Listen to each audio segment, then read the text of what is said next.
Las reacciones negativas contra el exilio fiscal en Andorra de algunos youtubers se siguen sucediendo dentro de España.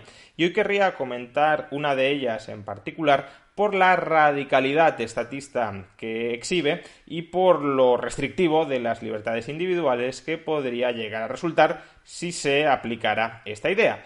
Y me refiero al tuit que publicó ayer el hermano del ministro de Consumo, Alberto Garzón, el hermano Eduardo Garzón. Lo que dice Eduardo Garzón es lo siguiente: lo lógico sería que quien paga impuestos en Andorra no tuviese derecho a ningún servicio ni infraestructura que ofrezca España, incluyendo carreteras, telecomunicaciones, educación, sanidad, aeropuertos, puertos, etc. Es totalmente inmoral aprovecharse de ello sin contribuir a ello.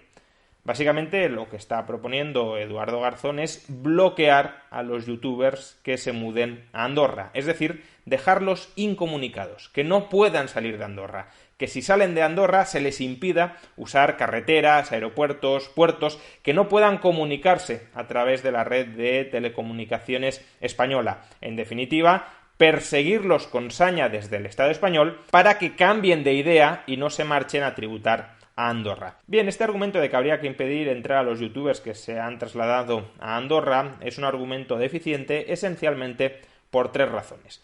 Primera razón: es verdad que los youtubers que se han trasladado a Andorra no han contribuido a financiar todo el gasto público, todos los servicios públicos que Eduardo Garzón estaba mencionando en su tuit. Muchos de ellos, prácticamente todos ellos, probablemente hayan pagado más impuestos ya en España de los que Eduardo y mucha otra gente, probablemente también yo mismo, pagaremos jamás al fisco español. Por tanto, por el hecho de que quieran dejar de pagar más impuestos de los muchos que ya han pagado, no parece muy razonable, aplicando el criterio de que quien paga tiene derecho, el criterio de Eduardo Garzón, no parece muy razonable excluirlos de los servicios públicos que ya han contribuido a financiar en unas cantidades muy sustanciales. Aplicando esa lógica, uno también podría decir: pues si no me vas a dejar utilizar los servicios que ya he pagado, y que ya he pagado en mayores cantidades de lo que tú vas a hacerlo jamás, devuélveme todo el dinero que he pagado para poder usar esos servicios. Pero no parece que Eduardo esté proponiendo devolverles a los youtubers que se han mudado a Andorra varios cientos de miles de euros por todos los impuestos que pagaron en el pasado para el Estado español y con los que se han financiado unos determinados servicios públicos que ahora, simplemente porque cambian de residencia fiscal, Eduardo quiere impedirles que puedan volver a utilizar. Segundo problema de este argumento de Eduardo Garzón: ¿a cuántos colectivos más lo extendemos? ¿Y qué implicaciones terminaría teniendo este argumento de que quien paga impuestos tiene derecho a los servicios públicos, pero quien no paga impuestos no tiene derecho a los servicios públicos? Primero, habría que expulsar, habría que impedir la entrada de todos los turistas extranjeros a España, porque todos los turistas extranjeros no han contribuido, no han pagado impuestos al fisco español, y cada vez que vienen a España hacen uso de carreteras, aeropuertos, puertos, hospitales, red de telecomunicaciones. ¿Habría que impedirles utilizar todo esto porque no hayan contribuido a financiarlo? Y uno podría decir, bueno, cuando están en España pagan impuestos al consumo, por tanto sí contribuyen a financiarlo. Pero ese mismo argumento también es aplicable a los youtubers que se hayan mudado a Andorra y que vengan de visita a España. Cuando estén en España pagarán impuestos al consumo y seguirán contribuyendo a financiar esos servicios. Por tanto, si se aplica a los youtubers, habría que aplicarlo también a todos los turistas.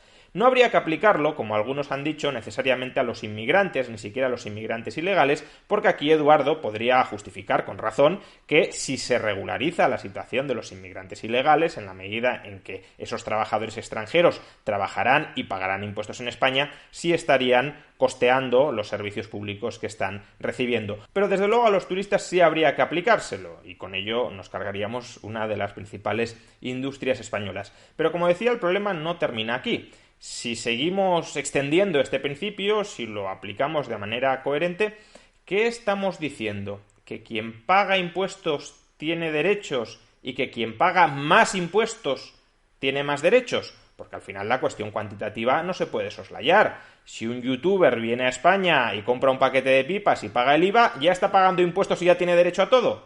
No parece que eso encaje en el argumento que está planteando Eduardo Garzón. Por tanto, quien paga bastantes impuestos debería tener derechos preferentes a utilizar los servicios públicos frente a quien paga menos impuestos. Insisto, eso es lo que parece derivarse del argumento de Eduardo Garzón. No digo ni que yo defienda esa postura, ni que tampoco Eduardo la esté defendiendo.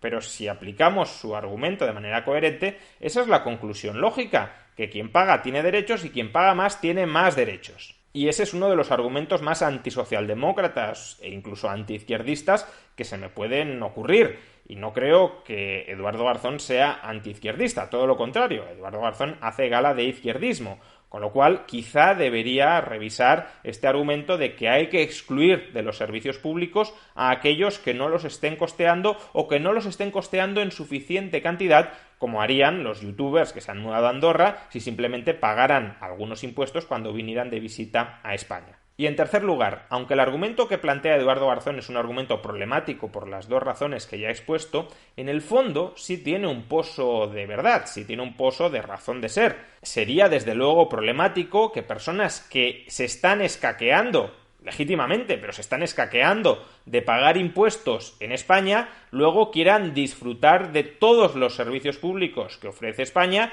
en las mismas condiciones que un contribuyente español que permanece en territorio español y que sí está contribuyendo con sus impuestos a financiar esos servicios públicos. Sin embargo, siempre que se plantean alternativas tan duras como impedir totalmente que una persona utilice las carreteras, utilice la red de hospitales, utilice la red de telecomunicaciones, siempre que se plantean este tipo de argumentos tan duros y tan potencialmente lesivos de las libertades individuales, uno debería plantearse, ¿existen alternativas razonables menos lesivas, menos agresivas contra la libertad individual? Y por supuesto que existen en este caso alternativas mucho menos lesivas contra las libertades individuales.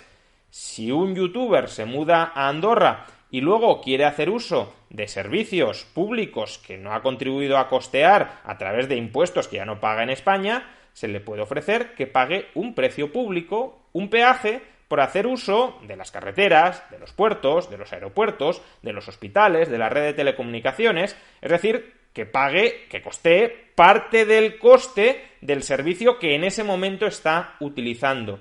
Como hacen las empresas privadas. Si yo me subo a un avión de Iberia y no soy accionista de Iberia, ¿yo he contribuido a costear lo que vale el avión de Iberia que estoy utilizando? Desde luego que no. Esa inversión la han sufragado los accionistas de Iberia con su capital. Yo no he aportado nada para poder comprar ese avión que luego estoy utilizando.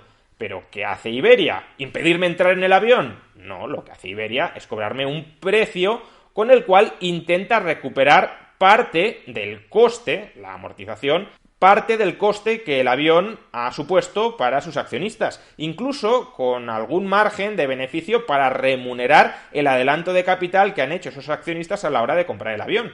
Pues bien, el Estado podría hacer algo similar, establecer peajes, por ejemplo, en las carreteras públicas para ciudadanos extranjeros que quieran utilizarlas. Incluso peajes con recargo para que los contribuyentes españoles puedan salir beneficiados por el adelanto coactivo de capital que han hecho a la hora de financiar esas infraestructuras. Lo que no tiene sentido es decir, no, os vamos a impedir utilizarlas de todas, no os vamos a ofrecer ninguna alternativa. No volvéis a entrar en España porque nos estáis traicionando y os queremos castigar condenándoos a permanecer en Andorra sin ningún tipo de movilidad fuera del Principado. Y creo que este es el gran problema de la propuesta que plantea Eduardo Garzón, que no es una propuesta racional, es una propuesta estomacal. Es una propuesta que nace del resentimiento, incluso del odio, hacia unos ciudadanos españoles que se escapan de las garras tributarias del Estado español y que se mudan a otra jurisdicción con unas figuras fiscales más bajas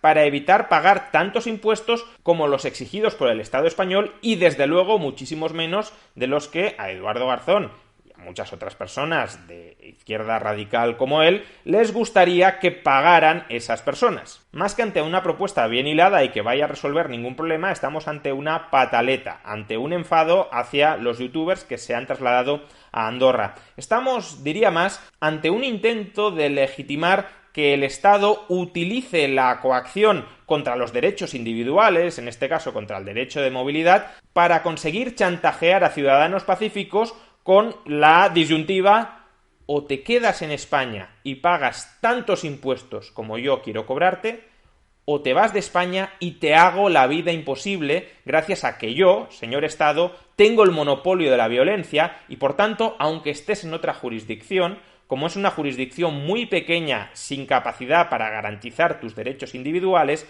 voy a intentar aplastar esos derechos individuales mediante todas las herramientas que tengo a mi disposición. Creo que este tipo de discursos, que rozan el discurso del odio, lo que ponen de manifiesto es que muchas personas que dicen perseguir el bien común, que dicen preocuparse por el prójimo, porque todos tengamos una mejor vida, en realidad son simplemente fanáticas del estatismo. Lo que quieren es un Estado más grande, un Estado omnipotente. Y todas aquellas personas que legítimamente se intenten rebelar contra ese Estado omnipotente porque consideren que está aplastando sus proyectos de vida, todas esas personas merecen ser marginadas, merecen ser laminadas. Súbitamente su bienestar ya deja de preocuparnos porque dejan de ser súbditos del Estado, y lo que queremos al final son súbditos del Estado para que el Estado pueda engordar todavía más parasitando a esos súbditos, y pasan a ser ciudadanos independientes que con sus actos desafían la soberanía, la omnipotencia, la presunta soberanía, la presunta omnipotencia del Estado. Y de lo que se trata es de que no den ejemplo, porque de lo que se trata es de aplastar la disidencia.